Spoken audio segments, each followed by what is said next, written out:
eu sou o Dakio e seja bem-vindo ao meu canal. Ser pai e mãe não é fácil, e isso provavelmente você já sabe, mas ser pai ou mãe de uma possível criatura enquanto uma seita vem atrás de você, isso já é loucura. Essa é a segunda parte, referente à segunda parte também da mesma temporada de Delicate, que eu já postei aqui no canal. Vai lá e dá uma conferida antes de ver esse vídeo, e a qual não vou trazer tantos detalhes assim. Ficou curioso? Escreve e dá um like para fortalecer o canal, que eu te conto nos próximos capítulos.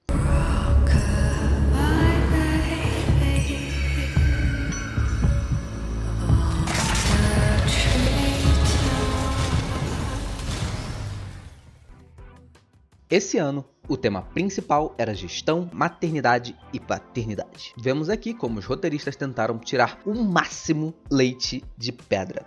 E tinha como tirar muito. Ultimamente, a AHS, ou American Horror Story, parece ter caído num problema muito grande de não ter histórias para contar. Eu sei que parece um pouco abstrato, mas sabe com o que parece? Que ele escolhe um tema, tipo maternidade, e depois desenvolve a história de horror em volta do tema. Nada de errado com isso, claro, se provasse que isso geraria boas histórias. Posso pensar aqui de cara em várias temporadas que foram feitas assim. Até a anterior, a New York, ou NY, deve ter sido feita assim. Ryan Murphy pensa num tema e então cria uma história de horror para ele. Não que a temporada anterior tenha sido péssima, tá? Considero até melhor que essa daqui. Mas ambas são chatas. É tipo o Zack Snyder, que é refém da própria maneirice. Ryan Murphy tá se tornando refém das próprias histórias. Como Delicate, eu vejo que os envolvidos foram criativos em ir para o lado de culto. Um culto misterioso, com magia envolvida, ali buscando bebês e tudo mais. Porém, há problemas nessa temporada que eu vou falar. Primeiro, o bebê, que é normal, que é o foco, né? E que em alguns momentos eles vendem como sendo a causa da mudança da protagonista. Ou como se fosse um parasita, ou que ela estivesse cultivando alguma criatura gore dentro dela. O que não é.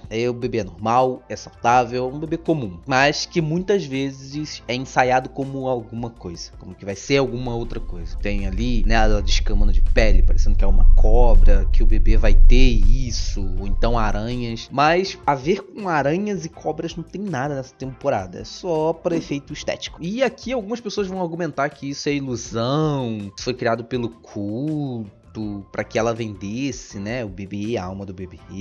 Queriam manipular a mente dela para ela tomar decisões erradas. E sim, de fato, o culto queria que ela trocasse o bebê pelo prêmio. Mas espera lá. Em nenhum momento eles dão a entender que é por causa disso. Em nenhum momento fica claro que era esse o objetivo e elas fizeram uma ilusão para fazer ela dar o bebê, dar a alma do bebê. Fica parecendo que o bebê é alguma coisa, tipo, sei lá, o capiroto, como foi ensaiado em Murder House. Mas é tudo ilusão, pelo menos parece ilusão. E não é dica.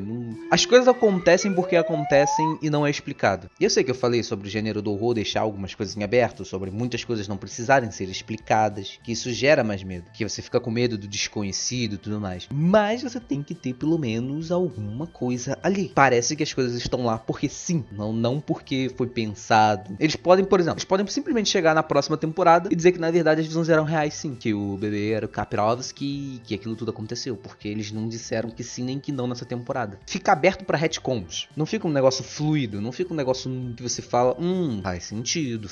Eles fizeram isso, elas mudaram a cabeça delas, elas têm magia, elas podem fazer isso. Não, se pelo menos botasse uma cena de uma delas, fazer na cabeça de alguém, fazendo a pessoa imaginar alguma coisa, pelo menos isso daí daria um ponto de tipo, olha, podem mexer com a cabeça das pessoas, talvez isso tudo seja ilusão da protagonista lá. Mas não fazem, não dão explicação, não dão nenhuma espécie de firmamento. E por que isso é um problema? Porque definitivamente essa coisa do bebê é um problema, deles venderem ele como algo. Porque primeiro, desvia o foco do culto, que deveria ser melhor trabalhado, e eu vou falar disso mais à frente. E segundo, porque vende algo falso. Você fica acreditando que aquilo vai ser alguma coisa, que ela vai gerar alguma coisa, não vai ser um bebê, e que, sei lá, o culto já tinha se infiltrado na vida dela antes, e que tinha feito algo já, um ritual, sei lá, no meio do sexo deles, alguma coisa assim. E você fica acreditando que vai dar em alguma coisa. É diferente de ocultar uma coisa ou dar pistas dúbias, né, com duplo duplo sentido do que vender algo falso. Pista dúbia é o que o sexto sentido faz. Tudo faz sentido e você sente uma coerência entre as partes. Tava na tua cara o tempo todo e você não viu. Não há um momento que você fala, não, isso daqui não tem pé no chão, isso daqui não faz sentido. O filme todo é amarradinho. Pista dúbia é Clube da Luta, que também fica o tempo todo na sua cara. Ele dá indícios de que aquilo tudo é a imaginação do cara, que o cara é ele mesmo, mas você não vê, você não quer acreditar, porque você não faz ideia, você não tem como imaginar aquilo. Uma mão negra saindo da barriga da atriz não é uma pista dúbia, parece que é o capiroto. Ainda mais quando ela, fora do sonho, bota a mão, vê ali e vê o ferimento, parece que tá na vida real. Não é, entendeu? Não há menção de ser falso o que ela tá alucinando, ou que o culto causou essa alucinação, entendem? É tipo assim, aconteceu. O que foi isso? É isso. Ah, mas foi coisa do culto? Não sei. Ah, foi a cabeça dela, ela criou... Não sei. E falando nele, o segundo problema é o culto. O culto mesmo. Que culto furreca? Meu Deus. Poderia ser tão imponente como foi as bruxas. Eu fiquei triste, de verdade. Fiquei triste. Eu tinha altas expectativas, pelo menos pro culto ser alguma coisa nova. Por exemplo, tinha altas expectativas porque os fantasmas foram introduzidos muito bem, as bruxas foram introduzidas muito bem, e por mais que não tenha sido introduzido muito bem, os vampiros foram introduzidos de uma maneira que você pelo menos compra que eles existem nesse universo. Mas, nossa, esse culto foi qualquer coisa com qualquer coisa. Eu tinha altas expectativas, fiquei muito triste. Eu tinha altas expectativas porque era um culto só de mulheres, atemporal e que devoravam sangue de bebês, né? Faziam lá um negócio pra ter mais poder, mais vitalidade, mais magia, ser poderosas ao longo dos séculos. E no fim são meio bostas. Tem o pai lá que, nossa, que ódio. O pai do que seria o co-protagonista, pai do bebê, né? O pai desse cara trata a mulher como merda, cara. E depois ele aparece no culto junto dessas mulheres que seriam, né, uma representação, dá pra fazer esse paralelo na vida real, de feministas, geralmente odeiam caras desse tipo, e ele tá lá com elas. Pra você ter uma noção, o cara é um escroto com a esposa. E não só com ela, com qualquer tipo de mulher. Pra eu te dar um exemplo que acontece na série. Pra ele não ouvir a esposa reclamando, a segunda esposa dele, ele simplesmente força nela clorofórmio pra ela dormir. Que essa coisa criminal, nojento. Um cara desses naquele culto. Mano, por quê? Porque sim, porque tá jogado lá. Porque sim. Tchau desse culto. E pra finalizar com chave de bosta, o terceiro problema é a monotonia da série. Eu já falei de uma teoria que eu tenho, nada pesquisado, mas eu vou tentar explicar melhor aqui. Eu não lembro o vídeo exatamente que eu falei disso, mas vou discorrer melhor aqui.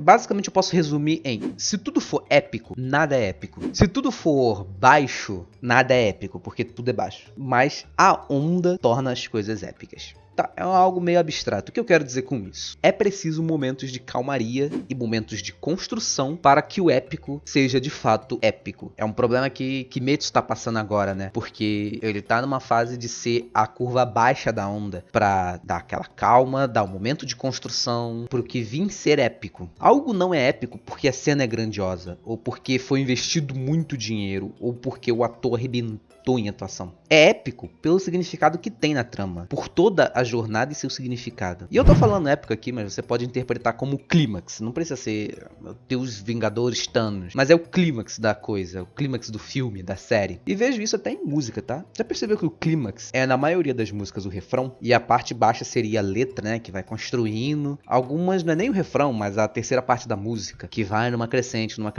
e então vem o tananana, vem a parte de clímax da música. Então, essa temporada não tem clímax. O clímax que foi construído é muito inferior aos das temporadas anteriores. Parece real que a linha se mantém na média, mantém uma linha reta, ao invés de uma onda. Nem mesmo a reviravolta, que seria interessante, é interessante. Porque no final ela descobre que até a amiga dela do coração faz parte daquilo. Mas que diferença faz? A amiga dela faz parte daquele culto xoxo, e ali no penúltimo episódio você já meio que capta isso, porque é a amiga dela que faz ela vender, né, entre aspas, o bebê. E você fica, mas ela não percebeu? Mas ela não percebeu, tá? A menina tá praticamente vendendo ali o negócio, tipo uma revendedora Avon, faz o contrato, pelo amor de Deus. E ela não percebe, e você já percebeu. Eu fico triste de falar assim, porque eu gosto de American Horror Story. Eu acompanhei todos, depois do culto do lado dos palhaços, eu parei de acompanhar sempre que saía, mas até antes dele, todas as temporadas eu acompanhei bonitinho, cada episódio quando saía. Na estreia, quando saía aqui no Brasil. Depois dele que eu falei, já não tá mesmo, mesma coisa. Nossa, eles poderiam ter ido pra tantas vertentes. E admito que eu ainda passo pano para as partes que tendem pra galhofa. Tem algumas situações, efeitos e cenas que quase parte pra galhofa num nível que você fala, não acredito. Não fosse o editor saber a hora certa de fazer o corte, meu Deus, o que estão fazendo com a minha série de horror? Igual no Apocalipse. O que foi aquilo? A temporada inteira. Chega quase naquele nível de galhofa. De tratar algo muito sério, sendo um negócio que tu fala, mano, o que eu tô vendo? Mas o vídeo não é sobre Apocalipse, que isso daqui renderia um vídeo só sobre Apocalipse, né? É sobre Delicate. Eles poderiam ter explorado como esse culto se alimentou durante anos, indo para o passado e presente, no próprio episódio mesmo, e até o futuro, mostrando artimanhas e truque que elas usaram e usam durante os anos, as posições de poderes que elas ocuparam e problemas que enfrentaram durante todos esses anos. E nada é tão fácil assim. Poderiam mostrar caçadores de bruxas que evoluíram ao longo do tempo para caçar elas de uma forma diferente e o culto sobrevivendo. É tipo uma coisa meio Assassin's Creed, dos assassinos e os templários escondidos. Sei lá, tinha tanta coisa que eles podiam fazer. Podiam fazer uma collab com umas bruxas lá da terceira temporada. Chegaram a ensaiar a maternidade, porque uma das bruxas tinha 2 filhas. E vimos a relação delas. E embora bem atuado, foi uma apresentação horrível. Do jeito que apresentou, tô nem falando da relação dela, né? A relação delas é meio qualquer coisa. E o desfecho, que a protagonista vem de bebê para o culto. Mas no final, com o poder da irmã bruxa morta e pelo amor pela criança, ela vence o culto e pulveriza a vilã. É horrível. Se eu te descrever isso literalmente, que esses literalmente são os últimos 15 minutos do último episódio, você acredita? Do cara que criou um casal lésbico tendo que lutar contra o mundo em um hospital psiquiátrico, uma protagonista foda e uma antagonista mais foda ainda, que abordava lobotomia, doenças mentais e tinha espaço para zumbis, aliens e o religioso e satânico, com algumas artimanhas ali dentro do próprio sanatório, do cara que criou uma casa amaldiçoada com fantasmas e com uma família desestruturada, e do mesmo cara que, embora uma temporada ruim, criou um hotel maneiro, pelo menos na minha concepção, com tantos fantasmas que deixa de ser um local assombrado para um portal de pesadelos. Não. Esse desfecho não é merecedor da saga American Horror Story, de forma alguma. Eu, como fã, espero que a próxima temporada seja melhor. Sempre torço por uma próxima temporada melhor. E que o processo criativo seja outro. Que mude, né, de fazer essas coisas de... o nosso tema é TV. E agora vamos fazer sobre um garoto que é sugado pela TV. E na verdade tinha fantasmas e zumbis. E a alienígena aparece lá. Não é, Murphy, para com isso. Cria a história e depois desenvolve o tema. Ou muda, sei lá, o processo criativo pra outra coisa. Pelo amor de Deus. E eu vejo vocês, porque eu provavelmente vou comentar da próxima temporada de American Horror Story. Se tiver, porque tá andando meio mal das pernas ultimamente. Sou Dakio. Muito obrigado por quem assistiu até aqui. Deve deixar um like e se inscrever no canal. Isso ajuda demais. Tchau.